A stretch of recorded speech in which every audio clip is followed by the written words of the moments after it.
राधे राधे। एक भगत का सवाल है, 50 साल से जंगल में भक्ति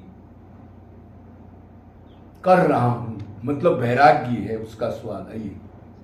लेकिन अभी शरीर कमजोर हो गया, सर्दी गर्मी वगैरह नहीं झेल सकता, तो मैं अब क्या करूं?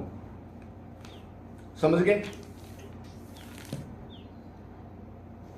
सवाल क्लियर है? क्या करना चाहिए उसने?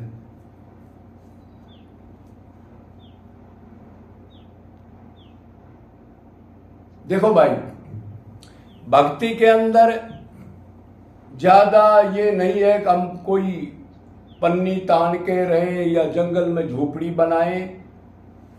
शरीर के लिए नॉर्मल जैसा आपका वो है, वैराग्य तो होना चाहिए, देह सुख नहीं होना चाहिए, लेकिन फिर भी गर्मी सर्दी एज ज्यादा होगी तो कुछ बचाव तो आपने करना पड़ेगा, क्यों शरीर से भक्ति तो करनी है। भोग की इच्छा तो आपकी है नहीं, क्यों आप वैरागी त्यागी हो, भगवान के लिए आपने 50 साल जंगल में दिए हैं। वैसे तो भगवान अपने भगत का ठेका लेता है, योगक्षेम भी करता है। अगर उसके लिए ही भक्ति करता है तो कोई इंतजाम आपका करेगा जरूर, कि उसको चिंता रहती है। और किशोरी तो अवडरधानी है, राधा एक बार रो के कोई पुकार दे तो चिंता होती है, इसको क्या क्या प्रॉब्लम है, कैसे सोल्व करनी है। ये प्रैक्टिकल है, ये झूठ नहीं है, लेकिन दर्द मात्रा और रो के तो पुकारना पड़ेगा भाई। देखो, निष्काम भाव से।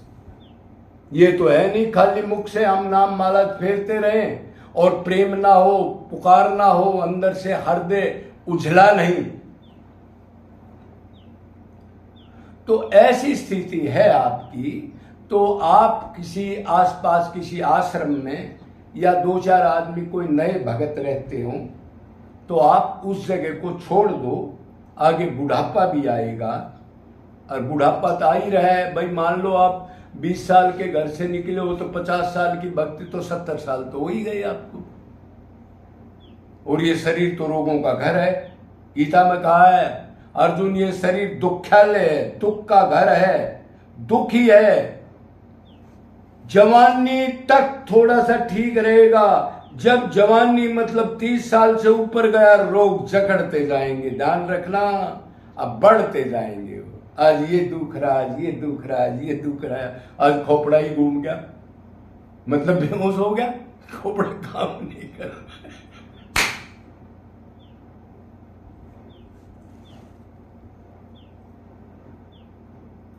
तो शरीर को तो आपने थोड़ा सा तो भाई देखो, सर्दी गर्मी से तो बचाना पड़ेगा।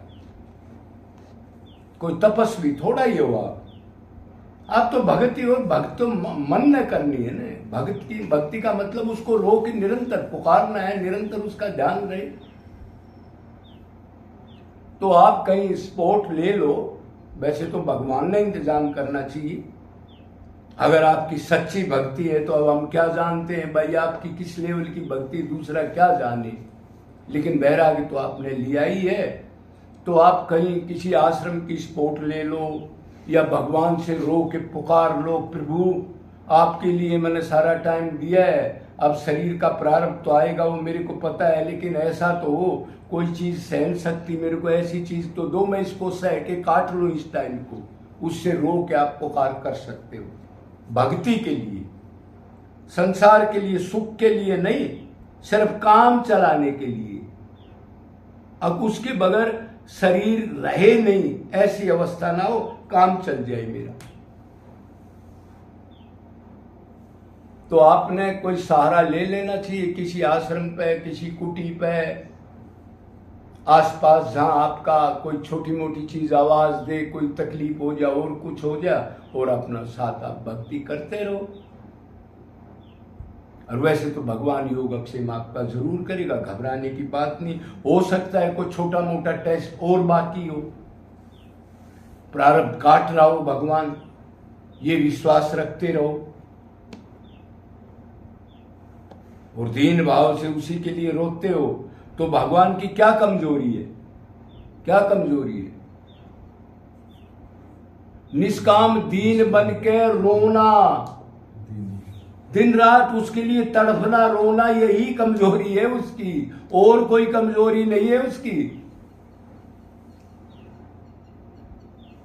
तो उस हिसाब से घबराना नहीं है, प्रभु करेगा। नहीं तो आसपास जैसा आपका मन माए भगवान का नाम ले करके, प्रभु आप बताओ अब मैं क्या करूं, तो आसपास कहीं शरण ले लो, जहां कोई आदमी रहता हो, कोई आश्रम हो। आपने भक्ति परिपक्व तो होगी 50 साल में तो भाव भक्ति तक पहुंच ही जाता है, अगर अच्छा गुरु मिला होगा तो।